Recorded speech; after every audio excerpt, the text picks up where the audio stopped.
Hello everyone, আমি সমাপ্তি ঘোষ। আজকে যে টপিকটা নিয়ে এসেছি সেটা হচ্ছে অ্যানিম্যাল কিংডমের ফাইলাম মোলাস্কা, অ্যাকাইনোডার্মাটা এবং হেমিকর্ডাটা সম্পর্কে আজকে জানবো। ফার্স্ট আজকে দেখব যে মোলাস্কা যদি আমি এক্সাম্পল দিই সেটা হচ্ছে যে খুব সাধারণত আমরা যেটা দেখতে পাই শামুক। তো শামুক এই মোলাস্কা ফাইলামে অন্তর্গত।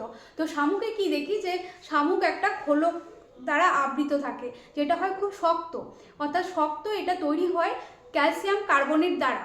এরপর যেটা দ্বারা শামুক গমন করে সেটা হচ্ছে মাংসল একটা পদার্থ, যেটা দ্বারা শামুক গমন করে। ওদের কিন্তু শক্ত পা নয়, মাংসল টাইপের বা মাস্কুলার ফিট দেখতে পাওয়া যায়। এরপর দেখে নিই যে কী কী বৈশিষ্ট্য স্পেসিফিক্যালি এই ফাইলামে আমরা দেখতে পাবো। আগের দিন পড়েছিলাম arthropoda is the first largest phylum in animal kingdom. তাহলে সেকেন্ড লার্জেস্ট ফাইলাম হচ্ছে মোলাস্কা। এরপর এরা হচ্ছে টিপ্রোব্লাস্টিক, অর্থাৎ এদের জার্ম লেয়ার থাকে এন্ডোডার্ম, একটোডার্ম এবং মেসোডার্ম, আর এটা বাইলেটারালি সিমেট্রিক্যাল এদের মধ্যে দেখতে। এরপর দেখো দেহ হচ্ছে নরম এবং অখণ্ডিত। নরম মানে হচ্ছে সফট এবং আনসেগমেন্টেড এদের দেহ দেখতে পায়। এরপর কি বলেছে, দেহ মেন্টাল পর্দা দ্বারা আবৃত থাকে, অর্থাৎ এই পাশের ছবিতে দেখানো হয়েছে যে আমরা দেখি যে ওপরে যে খোলস থাকে শক্ত ক্যালসিয়াম কার্বনের দ্বারা তৈরি, আর নিচে যে পর্দাটা থাকে সেটা বলা হয় মেন্টাল পর্দা। তো এই মেন্টাল পর্দা দ্বারা কি বলছে আবৃত থাকে এই দেহ। এই মেন্টাল পর্দা থেকে ওয়ান কাইন্ড অফ সিগ্রেশন হয়, যেটাকে ক্যালিকারিয়াস যে টাইপের সিগ্রেশন হয়, সেটা পরবর্তী সময় কি তৈরি করছে যে আমরা একটা শক্ত খোলক দেখতে পাই শামুকের ওপরে, সেটা তৈরি করে। সেটা কি দ্বারা গঠিত? ক্যালসিয়াম কার্বনের দ্বারা গঠিত। এরপর হচ্ছে দেহর অঙ্গদেশে পেশিবহুল পথ থেকে। আমি তো আগেই স্টার্ট করেছিলাম যে শামুক যখন চলে দেখবে ওদের শক্ত পা নেই, ওদের দেখবে নরম পা দেখতে পাওয়া যায়, সেটা হচ্ছে পেশিবহুল পা এদের দেখতে পাওয়া যায়। শ্বাসযন্ত্রের নাম কি হচ্ছে টিনিডিয়াম এবং পালমোনারি স্যাক। শ্বাসযন্ত্র তাহলে দুটো দেখতে পাচ্ছি, একটা হচ্ছে টিনিডিয়াম এবং পালমোনারি স্যাক। টিনিডিয়াম কখন ইউজ করে? যখন ওরা জলে থাকে তখন ওরা টিনিডিয়ামকে ইউজ করে, এবং পালমোনারি স্যাক হচ্ছে যখন ওরা স্থলে থাকে তখন পালমোনারি স্যাককে ইউজ করে। রেচন অঙ্গের নাম মেটানেফ্রোডিয়া, অর্থাৎ এদের যে রেচন অঙ্গ তার নাম হচ্ছে মেটানেফ্রোডিয়া। এরপর দেখবো উদাহরণকে। উদাহরণ হচ্ছে পাইলা গ্লোবোসা। আমরা যে জল শামুক দেখতে পাই এর সাইন্টিফিক নাম হচ্ছে পাইলা গ্লোবোসা।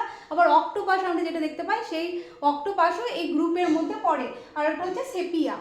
এবার যে ফাইলামটা নিয়ে কথা বলবো সেটা হচ্ছে অ্যাকাইনোডার্মাটা। অ্যাকাইনোডার্মাটা হচ্ছে এক্সক্লুসিভলি মেরিন, অর্থাৎ আমরা মেরিন এনভায়রনমেন্টে এদেরকে দেখতে পারবো। তার সাথে আরও দুটো ফাইলাম আছে যারা এক্সক্লুসিভলি মেরিন নোটেড। একটা হচ্ছে টিনোফোরা আর একটা হচ্ছে হেমিকর্ডাটা। এই তিনটে ফাইলাম হচ্ছে এক্সক্লুসিভলি মেরিন। এরপর এদের লেভেল অফ অর্গানাইজেশন হচ্ছে অর্গান লেভেল অফ অর্গানাইজেশন, ঠিক আছে? তাহলে এদের কি organ system level of organisation এদের দেখতে পাচ্ছি। আরেকটা হচ্ছে সিমিট্রি। এদের আরেকটা মেইন ক্যারেক্টার হচ্ছে যেগুলো অ্যাকাইনোডার্মাটা যে লার্ভা সেগুলো হচ্ছে বাইলেটারালি সিমেট্রিক্যাল, কিন্তু অ্যাডাল্ট কন্ডিশনে যখন অ্যাকাইনোডার্মাটা হয় তখন ওটা হয় রেডিয়ালি সিমেট্রিক্যাল। এটা কিন্তু খুব কোশ্চেন আসে। এরপর দেখো অ্যাকাইনো শব্দের অর্থ কি? অ্যাকাইনো শব্দের অর্থ হচ্ছে কাঁটাযুক্ত। ডার্মা হচ্ছে ত্বক, অর্থাৎ যার ত্বক কাঁটাযুক্ত তাকেই বলছে অ্যাকাইনোডার্মাটা।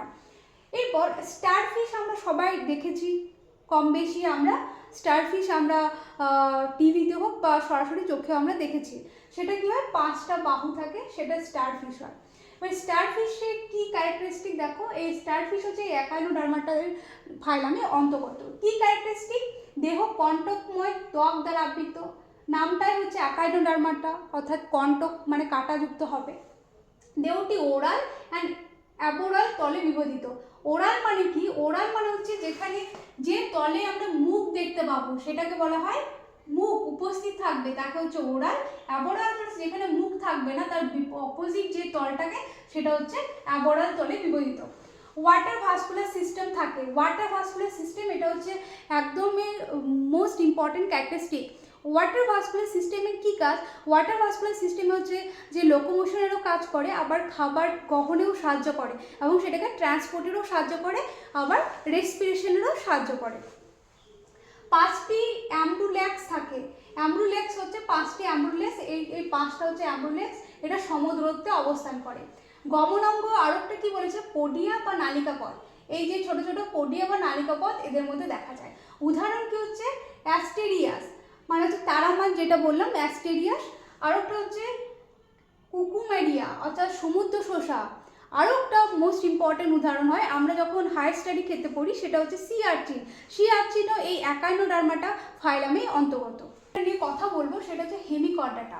হেমিকর্ডাটাও বললাম এক্সক্লুসিভলি মেরিন হয়, এরা সমুদ্রেই দেখতে পাওয়া যায় এবং এদের টিপ্টোব্লাস্টিক আর অর্গান লেভেল অফ সিস্টেম এদের দেখতে পাওয়া যায়। আরেকটা হচ্ছে হেমিকর্ডাটার, এখানে হেমিকর্ডাটা কর্ডাটা থেকে হেমিকর্ডাটা বলা হয়েছে, আগে এটাকে কর্ডাটার আন্ডারে রাখা হতো, পরবর্তী সময়ে এটাকে এখন হেমিকর্ডাটার আন্ডারে রাখা হয়। হেমিকর্ডাটার যে ক্যারেক্টারিস্টিক, এখানে নোটোকর্ড দেখতে আমরা পাই না, এদের দেহে হলো স্টোমোকর্ড দেখতে পাওয়া যায়।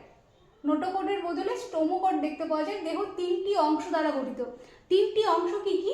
প্রোবোসিস, কলার এবং ট্রাম, এই 3টি অংশ এখানে দেখতে পাচ্ছি। এটা ডায়োসিয়াস। ডায়োসিয়াস মানে এক লিঙ্গ, অর্থাৎ মেল আলাদা এবং ফিমেল আলাদা, ঠিক আছে।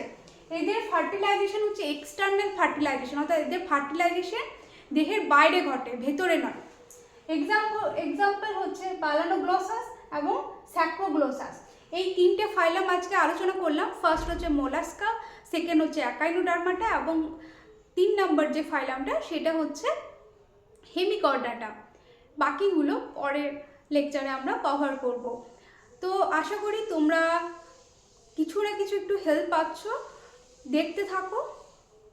Thank you so much.